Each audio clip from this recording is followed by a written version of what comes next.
Hi friends! Today we are making a cute origami, a blue swan. All you need is one paper and two hands. Let's fold the world.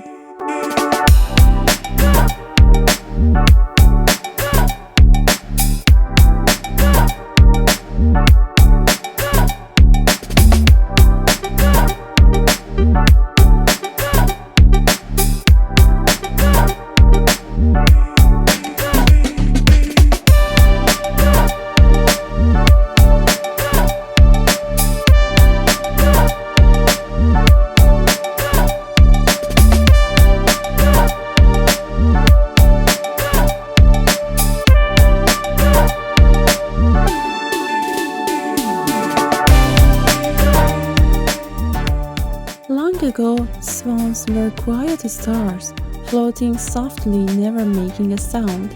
But one day, the swan found its voice, and when it sang, the world stopped to listen. It wasn't loud, but it was real, and that made it powerful. Just like you don't have to shout to shine. Your true moment will come, and when it does, let the world hear your heart. If you like this fold, subscribe so you don't miss the next paper magic and share this to your craft friend. Thank you!